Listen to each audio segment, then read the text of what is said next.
It's nice to see you all. Welcome. My name is Heidi Black, and I'm the Vice President of Training at Strive Together. For those of you who may not be familiar with Strive Together, we're a national network committed to ensuring every child has the opportunity to succeed from cradle to career. We work alongside nearly 70 communities across the country, supporting local leaders, organizations, and families to transform systems and improve outcomes. We want today's session to be as engaging and as interactive as possible. And so there's several ways that you can participate. If you're joining us over Zoom and have questions for Marian as she shares and presents, please feel free to submit your questions using the Q&A feature. That's at the bottom of your screen. And this helps us track your questions and make sure that they don't get lost in the chat. Of course, you can also drop your comments and questions into the Zoom chat, and we'll do our best to monitor those as well. And for those of you who are streaming on YouTube, you can ask questions in the comment section, and our team will pass them along. We'll make sure that we carve out time during the session to respond to your questions, so don't hesitate to jump in at any point. I mean, now that I've kind of done the technical side of things, I'm thrilled to introduce you to our featured guest, someone who I've had the pleasure and honor of knowing and learning from and working with for almost 10 years now, which is insane to me. Marian Urquilla Flores. For nearly 30 years, Marian has worked to expand opportunities for families of color by helping reshape the systems and structures that affect their lives. She is an executive coach, consultant, and writer who works closely with senior leaders to advance racial equity and economic justice. Marian is also a faculty member of the Annie E. Casey Foundation's Results Count Leadership Program and previously served as Director of Program Strategies at Living Cities, where she led major philanthropic initiatives focused on community development, climate change, and public health. She is the co-founder of the Center for Community Investment, where she continues to guide and support leaders working to ensure every person has a fair chance to live a healthy and productive life. Please join me in welcoming Marian. I'll turn it over to you. Thank you. And that was very sweet, Heidi. It's good to be here. And 10 years is a very long time. All right. So I'm going to be talking about a tool I developed the kind of a week or so that we went into lockdown during the pandemic, and which I've refreshed, mostly because I needed it after the election and then the inauguration and all of the kind of rapid cycle changes and impacts that we've all been navigating. So the tool is available. We'll share the link for folks. It's available on the Center for Community Investment website, and there is a quick guide and an extended how to facilitate guide, and I encourage you to look at it. Much of what I'm going to be sharing is in there as well. So let's go forward. And you have to move the slides for me. So next slide. Next slide. Topographical graphic. All right. So the first thing that I want to kind of frame is the context. And sometimes we might relate to sort of the things that have been happening as sort of singular storms. And I want to encourage you to think of it as like the climate or climate change, right? That this is not a bug, but kind of a feature of an emerging way that our world is organized. VUCA is an acronym that comes from the work, sort of surprisingly, of the Pentagon. And it is now, I think, about 30 some years old. And it refers to these kind of 4 conditions that change the way that we can think about order and stability. So really thinking about a world that, because of globalization, because of technological changes, because of climate change, now also because of AI, is much more interconnected. And there's so much beauty to that interconnection, but in interconnection, the degree of interconnection also creates vulnerability because shocks in one part of the system quickly move to another part of the system, right? And we saw that certainly in the pandemic, with which the speed which the virus moved across the world, because we are so interconnected relationally, in terms of commerce, in terms of politics, et cetera, et cetera, et cetera. So The V is for volatility, that kind of instability, uncertainty. The U is for uncertainty. We don't necessarily know what's coming or what something means. There's complexity, right? Like many aspects to the situation, and then there's ambiguity. And being in this kind of VUCA world demands a different kind of leadership than what we might have been trained in or might be kind of accepted in our systems, right? Less of a managerial kind of implementer and more sense making and more emergence. And the strategy triage tool is kind of part of that toolkit that we can use to really meet volatility. Let's look at the next slide. So one of the ways to work with VUCA, particularly with volatility, is and uncertainty, is to work from a polarities frame. And each of these polarities, those two colons mean and, right? It's stability and adaptability, not stability versus or stability or adaptability, stability and adaptability, risk and resilience, short-term action and long-term vision, alignment and inclusion of divergence. Then we have to work in these sort of paradoxical ways in order to really navigate what we're facing. And what we're facing is a pretty large scale upheaval in the role of the federal government, in the funding that comes from the federal government, and kind of the assumptions we've had about progress, the assumptions we've had about the primacy and centrality of equity work, et cetera. So a lot is up in the air. And some of the systems that we work in, whether it's education or housing, have actually not yet recovered from the shocks of the pandemic. And so now they're experiencing a second wave of shock, and that can be really quite destabilizing. So we're trying to hold, as system leaders or system navigators, this notion of polarities, of really taking a paradoxical stance to the work. And that is part of the mindset that you have to take with the triage tool, because the triage tool assumes that all the work is valuable, but it may not all be appropriate right now. And so that there are sometimes tough choices to make, but that we make them in the service of kind of navigating this larger, more complex environment. Let's look at the next slide. So one of the things that I've been thinking about with the folks that I work with and the folks that are in the leadership programs I lead is sort of what's required now. And in the first month or so after the Doge cuts started, et cetera, I heard people kind of fighting with each other. We should defend. Oh, no, we shouldn't defend. That's a waste of time. We should be thinking about what's next. No, that's a waste of time. We need to be holding each other and making sure that we're in good relationship and alignment. No, et cetera, et cetera. And in my mind, right, like having been a student of polarities now for a while, I was like, well, actually, I think we need to do all three of those things, right? We need to meet the headwinds. We need to still push for the viable future because that's what we leave to the next generations. And we have a responsibility to shape the future right now. That's sort of what's being fought over is what is the future. And we need to be in this really strong relational coherence with each other, a strong relational alignment. So we also need to invest in the relationships. You as an individual leader or as the single organization you work with may not work in all three realms, but you kind of have to know who's doing what in those realms, in your sector, in your networks, in your place. So part of the reason I put this here is because this is part of the reason that we have to do the triage work. We have to be really sure that we are doing the work that is necessary now because there are more complex demands on us, right? We have to think about what has to be protected as funding moves and as attacks may come. We have to think about what's next, and we have to think about how we align with each other. And in order to do that layered work, we have to clear the decks. So that's my introduction, my preamble. With that, let us go into the strategy triage tool.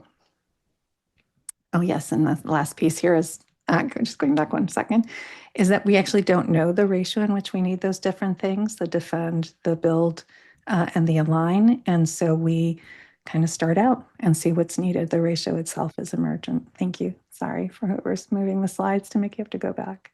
All right. So what does triage mean? Triage comes from medical and emergency fields, and it means sorting and prioritizing what needs attention first to save lives and resources. And if you've ever had to go to urgent care or ER, and you have an interview and then you wait, what's happening is that you've been triaged to the back of the line because for whatever reason, your particular need is not rising to the top. So I learned a lot about triage when I ran a family services collaborative, and I was around kind of second responders around gang violence and youth violence, et cetera.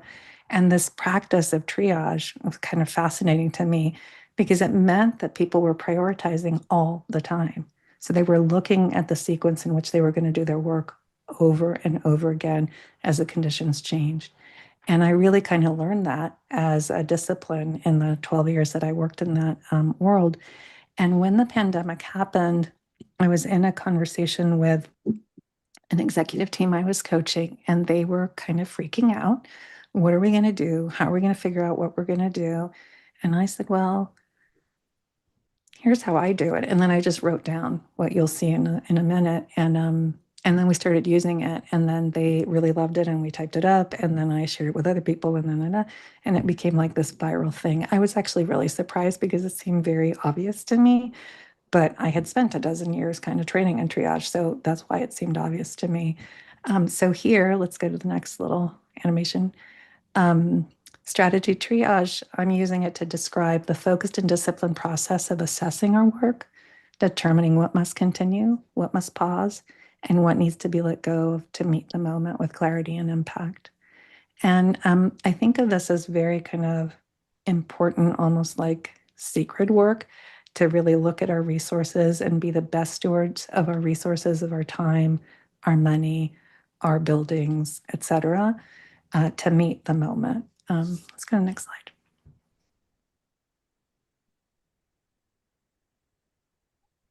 So the strategy tool invites people to ask three big questions.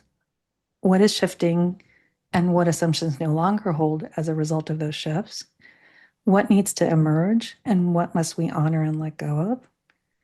And how do we respond to the moment while holding steady to the community, relationships, and futures that we serve? And notice that communities, right? So if we're place-based, or even the community of staff that we work with, or the community of clients or consumers or participants, the relationships we hold within our organizations, outside of our organizations, in our ecosystem, and the futures that we serve. And you can imagine futures that we serve as being like the vision and mission, the large scale goals that we're holding individually as organizations or part of larger networks and ecosystems. Okay, next slide. And I think we have somebody who's not on mute, so we could mute them. So the strategy triage tool literally is what you're seeing here. You develop a guiding question or a line of sight. I'll explain what that is in a second. Asking a question like, what will it take to balance da da da da da da? And then you sort your major pieces of work. Like you list all of your major pieces of work, and then you sort them into these 5 categories. Still relevant, needs to continue forward. Emerging priority that we need to add, or something we were doing that we need to do differently. Pause and recalibrate. We actually don't quite need this right now, but we could imagine needing it in 3 months, so we don't want to sunset it.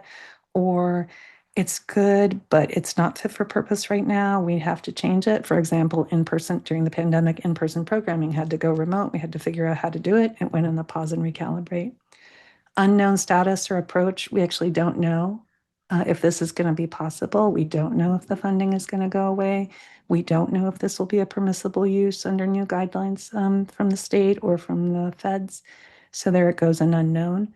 And then honor and let go, which is everybody's hardest one, which is at some point we thought this was really important, but given everything that's changed, it might not be the most important thing.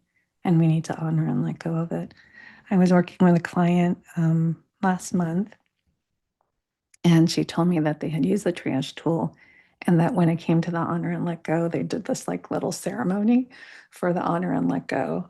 Or they're really acknowledging, right, like the hard work. I'm on a board right now, and we're in the middle of a capital campaign. We've bought a building, we're raising the last part, and we're having serious conversations about whether we're going to sell the building, about, given the patterns of participation in public events, do we really need a building? And I mean, that is really hard to contemplate. We worked really hard to find the building, really hard to raise the first tranche of money, but we have to really think about it. And so those are the kinds of questions that we're asking ourselves when we do the triage tool.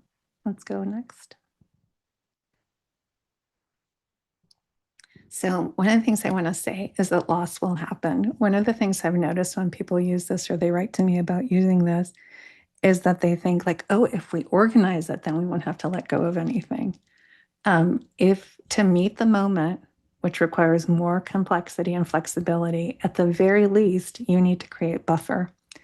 You need to create 15 to 30% buffer in your organization so that you can figure out what you need to do, which means you're going to have to let go of something, right? Let alone if the conditions have dramatically changed in your funding or in the perception or acceptance of your work, you're going to have to let go of some things. So really don't approach the tool thinking like, oh, this is going to make it possible. This is like going to the Container Store for strategy. I'm going to be able to fit even more into my closet. No, you're going to have to let go of some things. Let's go to the next slide.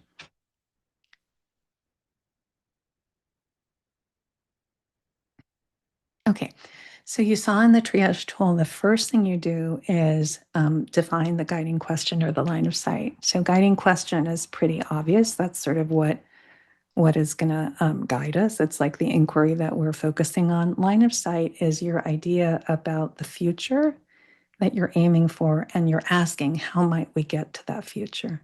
So how might we get to a future? Let's say I've had this happen for clients, we've lost 60% of our funding. What will it take for us to make a meaningful contribution to our community given our reduced funding, right? The line of sight is making a meaningful contribution, right? And then the construction of the question is, what will it take to? So that's the first thing you build. And this should be really, you should spend time here. You should be structured about your approach here. So the guiding question should focus on navigating the moment while holding your commitment steady. It should reflect your accountability to the people and the systems you serve. And this is important, it should be future oriented and open-ended, right? Not definitive, like, and it should not have the solution in it, right? Future oriented and open-ended. And I've provided some examples here. They're also in the guide. Let's go to the next slide. Then after you have your guiding question, you do what I call a bounded assessment. And the word bounded means you're not going to spend a lot of time on this. You're not going to hire 7 consultants and spend 6 months. This is a quick and dirty bounded assessment that is good enough to get you going, right? So you're going to ask, hopefully with a group of people, not just you by your lonesome, what has changed? What disruptions, opportunities, or critical shifts are we facing? What assumptions no longer hold? Where have expectations about timelines, capacity, funding, or relationships been upended? What feels most immediate? Are there all hands on deck demands requiring urgent action? How much capacity might we need to free up? Here comes the buffer, right? And the how much capacity might we need to free up over what period? What feels most uncertain? What remains unclear or in flux? How do these shifts challenge or reaffirm our guiding question? And do we need to iterate or sharpen our guiding question? So you'll notice in this tool, there's a lot of iterations. So you start with the guiding question, you try on a few, you do your bounded assessment, you go back to the guiding question. And I want to note that these questions in the bounded assessment are not easy questions, like they might create a lot of anxiety. And so you have to guide the conversation in a way where you're helping people calibrate and regulate so that they can really have this conversation. If you are facilitating these conversations in your organization or network or ecosystem, I would encourage you to have people from different parts of the system, right?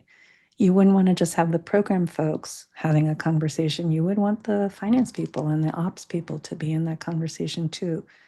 You want everybody to be thinking about the disruptions and the shifts. You want everybody to be thinking about assumptions and expectations. You want to get as complete a picture as you want. And again, bounded. This is an initial assessment. You will keep doing your assessment as you move through your work. Let's go to the next one. And we will do Q&A after I finish. I'm almost done. Okay, so there are 7 steps. I've told you about the first two, guiding question, line of sight, and bounded assessment. Third one is fairly easy-ish, which is you generate a list of your significant organizational commitments. This is not every meeting, every task. This is like initiative and sub-initiative level, like the core functions of the organization, the core commitments of the organization. You want to do it at a scale that's meaningful, but not a scale that drowns out or kind of like swallows the process with too much noise. So that's like a rule of thumb, depending on the size and complexity and diversity of your organizational functions. Then you work together to sort your commitments into the tools categories.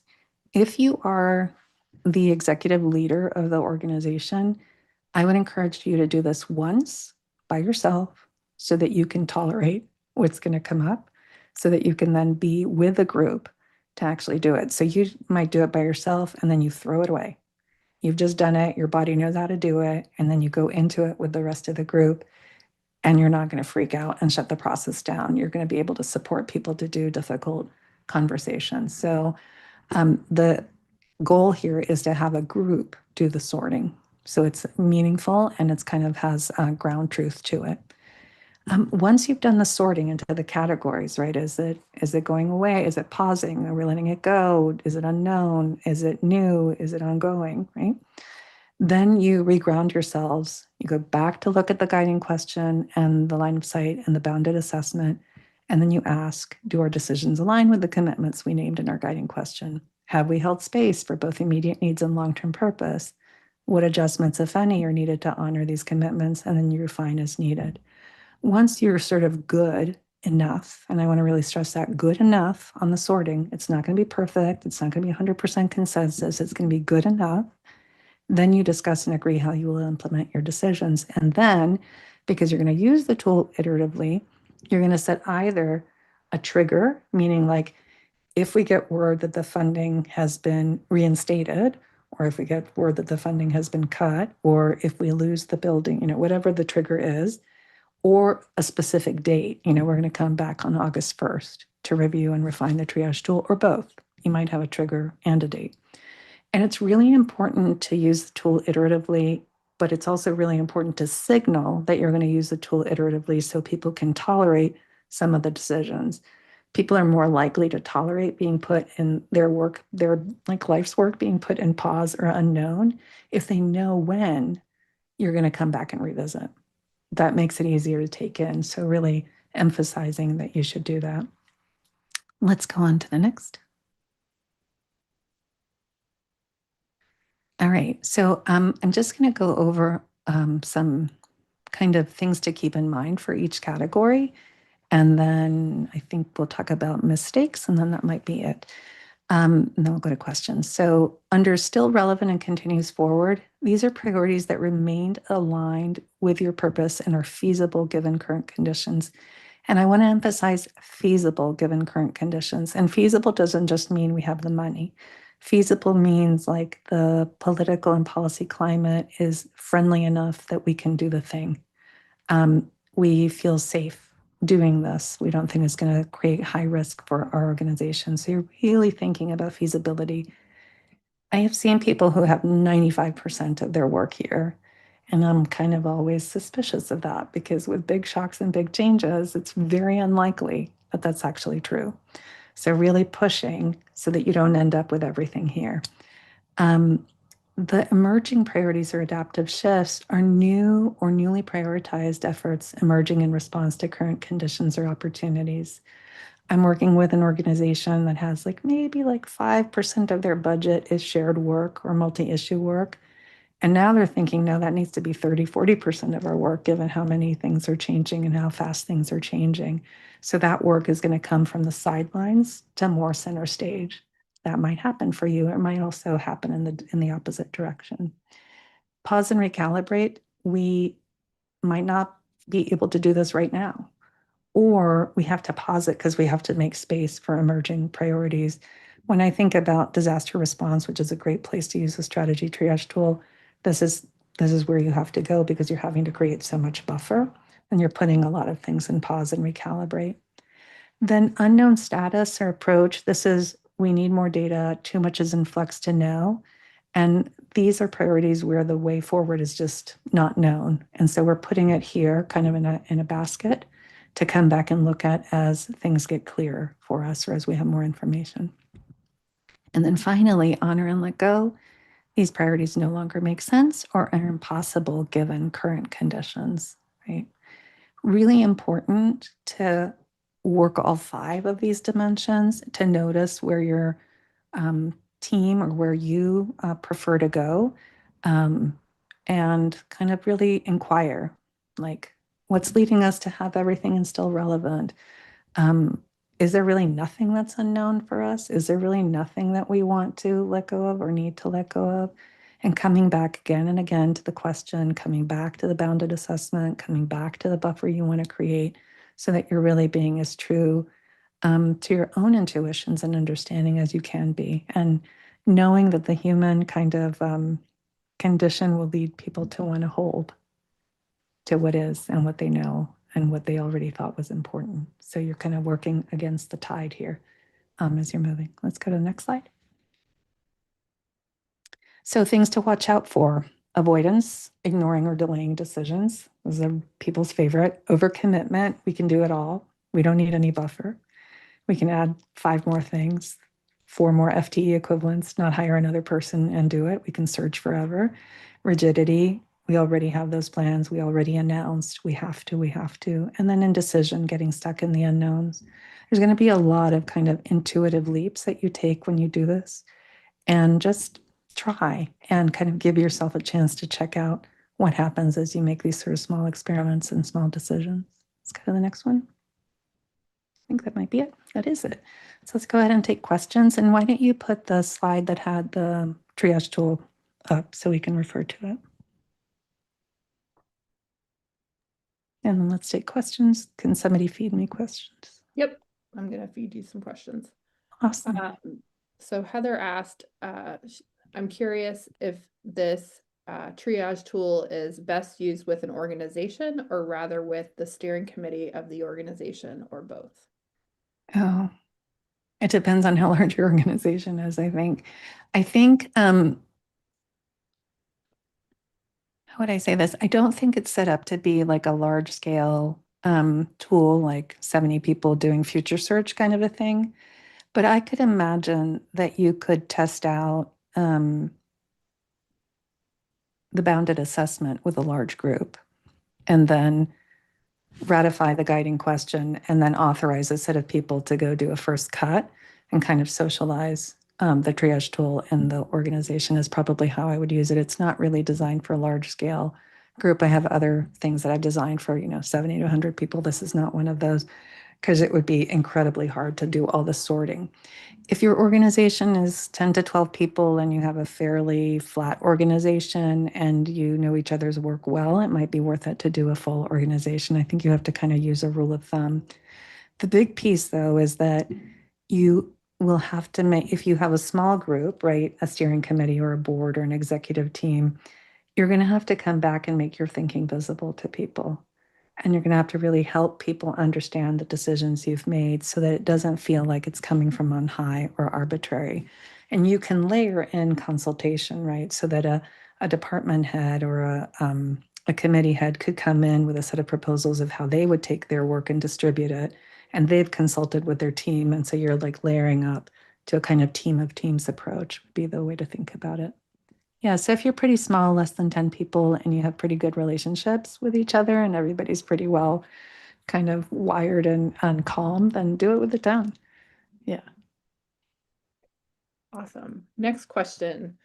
What tips do you have to preempt the traps or be more prepared for them? Yes. So one is having conversations with people ahead of time and orienting them to the process. Maybe having kind of a dry run where you're actually like triaging something that has, like maybe some civic volunteer role that they have. So they're familiar with the tool. So they're not coming to the tool brand new. That could be helpful. That is helpful. I've seen that work. I think another thing is actually kind of making it fun. I can hesitate to say that, but like making it fun. Food, music, lots of color, stuff on the walls, doing kind of body work, somatic work while you're doing it, so people are staying really regulated. Knowing the tips and so knowing the traps, and maybe having a conversation with people about these are the traps, given what we know about ourselves, which ones should we watch out for? How are we going to watch out for? So you kind of reverse engineer to the traps that are the stickiest for you, is what I would say. And somebody asked, is there a way to shorthand this? I'm seeing that one. And yes, the slide you're seeing here might be all you need if the assessment is clear, right?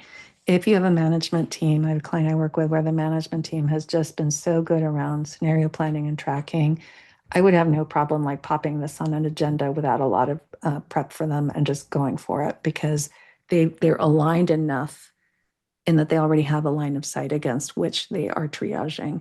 Because you don't want to be arbitrary about what you put in what box. What you're putting in what box is in the service of that guiding question and line of sight. So if the group is already aligned around its line of sight, how it's wanting to respond to XYZ crisis, then all you need is this, right? And some flip chart paper and some sticky notes. That's really all you need. You can just go from here. The thing that takes the care is the framing of the bounded assessment and the guiding question. That's what takes the care. But if in your organization that already exists because you're a policy shop and you've been doing scenario planning for a while, or because you have a really crackerjack executive team or a set of leadership team, then you can just go for it and just do this. So building on that, how might leaders introduce the triage table to a team that is already overwhelmed or resistant to a structured process? Yeah. So one way to think about it is saying to people, we are overwhelmed and we need to find some buffer because we want to be in a healthier, more open space to kind of meet the challenges that are emerging. And then you would do it to find buffer explicitly. And then you might not have very much in the emerging priorities, and you might be very disciplined about keeping that quiet as a block and really focus on the other four. So I would frame it in this idea that you are really trying to create relief for the organization. We are so many of us in this sector because we are committed, because we are willing to take risks and sacrifice for the greater good or for the people we love and serve. And so this idea of cutting back or narrowing to create space, either space for more work or space for recovery, is not always, doesn't seem familiar or kind of culturally congruent. And so we kind of have to build the sense for it. I think if you have a lot of resistance, if you have a group that tends to oppose many things or most things, you really want to have people work on it in smaller groups, share with each other and learn. You would want to really slow the process down so people can digest it and it isn't something that's coming at them. You probably would want to also separate it, like do the bounded assessment one day, then do a round and da da da da. So you're building it out and spacing it so people have more recovery time. Can you share more about the different ways that you've seen organizations honor and let go, and kind of who should be included in that process? Yeah. So depending on the level of commitment the organization has already made, this might actually be something you have to work on with a board. So for example, the example I was giving about the build the capital campaign, that would be a board decision, not a board and staff decision, not a staff decision. So I've seen people really just assess what is too high risk to do now, or what was really good then but doesn't make sense now, right? So that really mattered 2 years ago, and now, given the level of defense work that we have to do, we're not going to do that. So it comes out of discernment. And so there can be like ceremony, there can be a kind of finding somebody else who would give a home to the work. I've seen that happen where it's like a team. It doesn't make sense here. We don't think we can fundraise for that at the same time that we're fundraising for this whole other branch of work that we're now doing on immigrant defense. And so finding a place where there's community documentation work could live would be an example. So you can rehome the work, you can kind of do the ceremonial pieces. You can just do the closing and kind of announce that you're doing that through the decision making in your organization. Those would be kind of ways of doing it. I think that taking care to support the people who are most intimately involved with the work is really important. So, like with this building example I keep using because it's so on my mind, the 2 or 3 people who have worked the hardest over a 4-year period, like, to spend time with them and go to coffee and have dinner and do some celebration and figure out some way in which it lives on if we make the decision to sell the building, because you have to acknowledge the attachment people have to the work that they've stewarded. And you don't want them to feel devalued at all.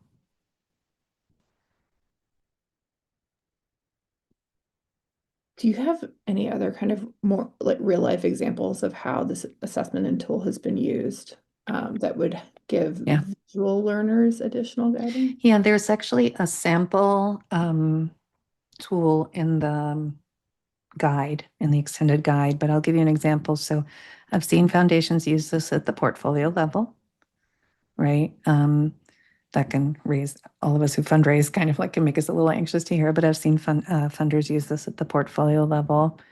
I've seen people in organizations do this in terms of like they had a strategic plan and there's these 32 things they're supposed to do over the next 5 years, and they put all 32 of them on the table and kind of resort them for priority given what's happening. So that's something I've seen people do, and it's at the plan level rather than at the organizational work level. I've seen individual people just use this because I don't know if you've noticed, but the work changes. You have a to-do list, you have a plan, you have a 6-month plan, and then the world is different. And so I've seen people who do this once a month with what's on their list. They just take their list and they kind of do this with it, and that helps them stay current to the priorities as they are emerging, and things that are the most important. Very cool. Folks in, I think, Minneapolis have Yeah. been implementing anti-racist results-based accountability at the Northside Achievement Zone in North Minneapolis. How does this align with that? Perhaps the learning loop? Um,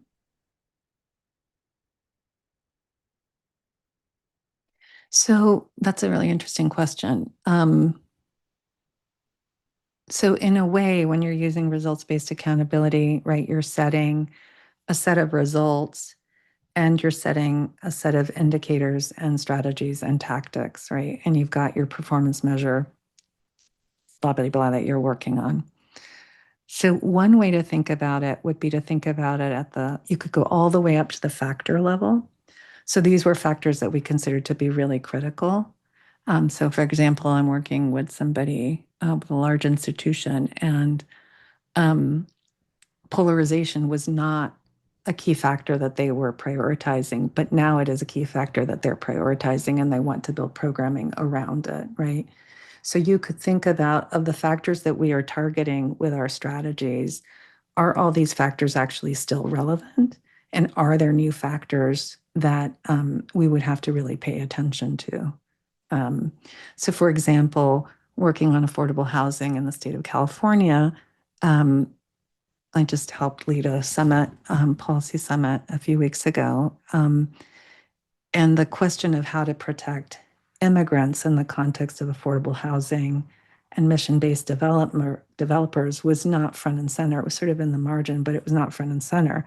Okay, after all of the raids, et cetera, in the last month, like that is actually now a critical factor that has to be addressed. There's no key strategies around it, but it's a factor that you'd have to come to.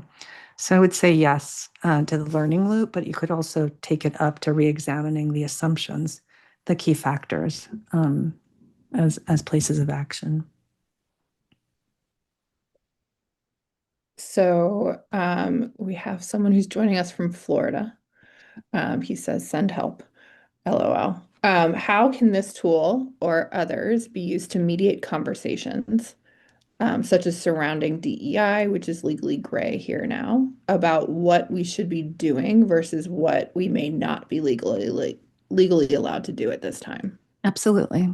Absolutely. And I've seen folks do that around DEI, around immigration. I've seen folks use that in the last few months where you would lay out all of the work And then there are pieces of work that you know you can move through, right? That you've actually already talked with your federal administrator, and they've like that would be blessed. Work that you don't know if it will go through, um, work that you want to pause and see kind of how the things shake out, and work that you know you can't do. Um, when you put the work, that just speaking here specifically about the DEI work, in the pause and recalibrate and the unknown status, your inquiry then afterwards could be, what parts of this work might still be possible, right? And then it would move potentially from unknown to pause, or from pause to still relevant or emerging. But you'd be thinking, what of this work that's been disallowed or disbarred could still be possible? What might be the framing that would be needed? So all of that work that sort of there's a big question mark around would go into the pause, recalibrate, or the unknown status approach, and then you would work through it systematically.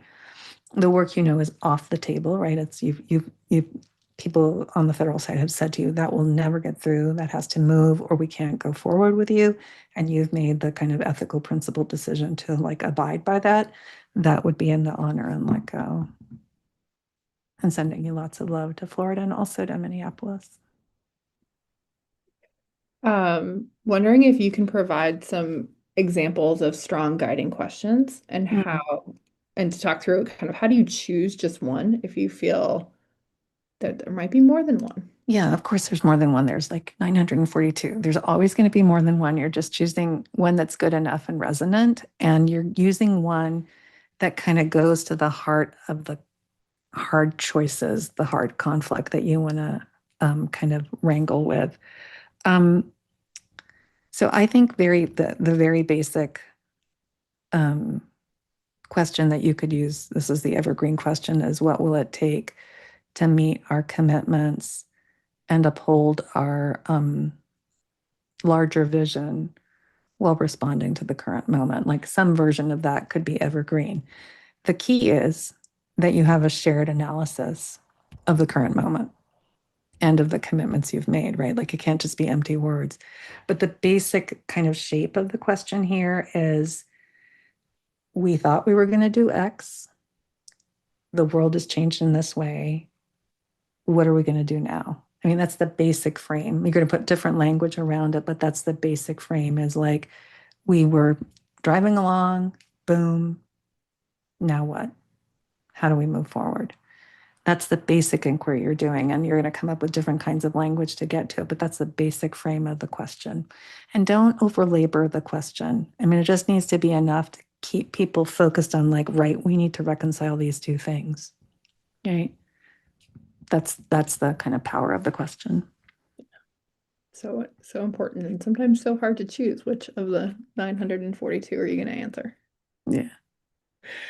Um, in the guide, you Mhm. describe the triage tool as iterative, and Mhm. you talk about you note that change comes in waves. Mhm.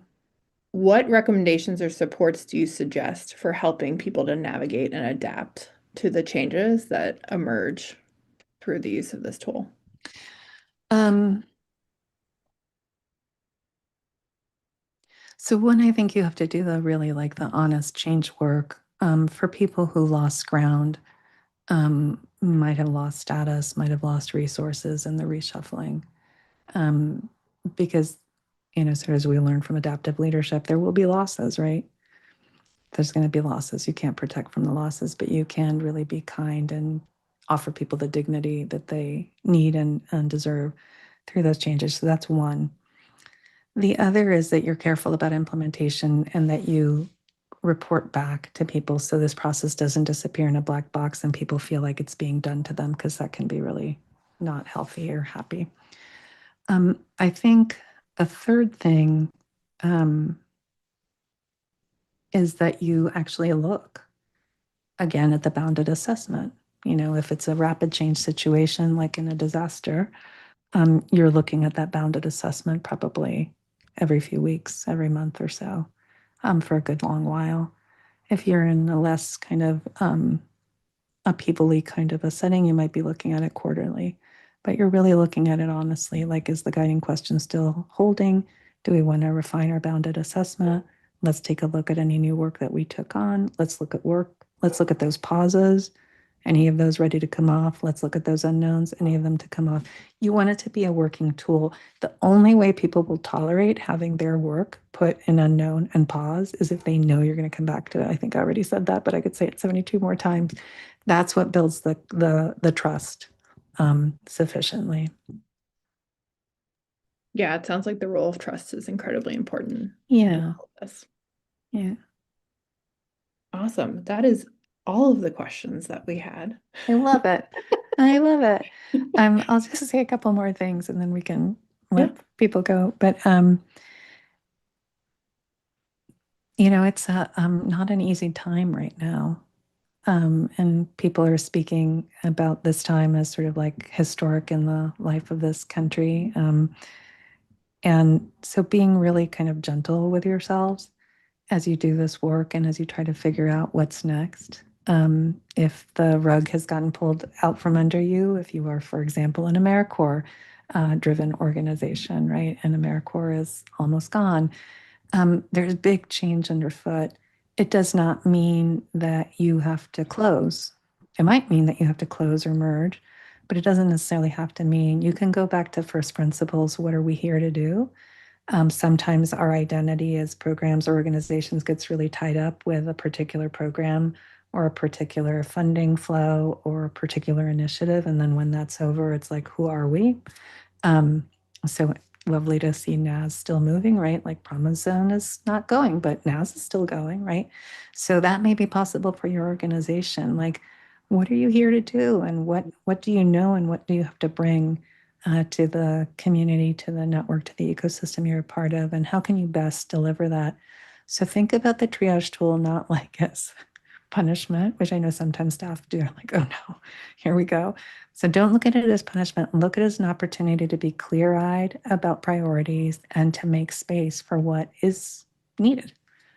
So that would be really important. Yeah.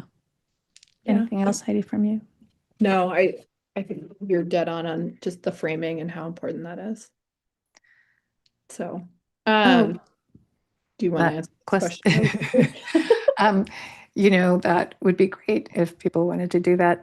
It's also, this is a close cousin to emergent learning. And so another thing that I would suggest is if you don't already know about emergent learning would be to actually explore some of the tools from emergent learning that can be used kind of in tandem before or after this work. And there's this whole community of practice. So this strategy triage tool really takes some of the principles of emergent learning, experts in equal measure, like beginning with the inquiry, all of that. So you might actually find some resonance with those folks. And you can also reach out to me and I can put you in contact with other people who are using the tool, even in your state.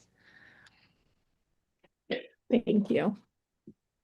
Well, everybody, thank you so much. We really appreciate you joining us today and being part of this really rich and meaningful conversation. Marian, special thank you to you for sharing all of your insights and knowledge with us. We're so grateful for the time and for just hearing about a tool that we can all use to really meet this moment. We're also appreciative of the thoughtful questions and the engagement from everyone. So thank you to you all. I really, really appreciate it. Quick reminder that registration is open for more Training Hub offerings. So if you enjoyed today's session, check out the Training Hub. The Training Hub provides high quality on-demand learning opportunities to build skills in collaboration and systems change, helping you to create lasting impact in your community. I think we've dropped the link for the hub on in the chat box. Before you go, we'd love your feedback. We use it to understand what's working and what's not, and to continuously improve. So please take a minute to fill out our survey. I hope that you leave this session today feeling like you have a path forward and inspired and energized as a way to kind of meet this moment that we're in, and feel like you have a pathway for reshaping your strategies to achieve all the incredible work that you all are doing. Hope you have a wonderful rest of your day. Thank you all.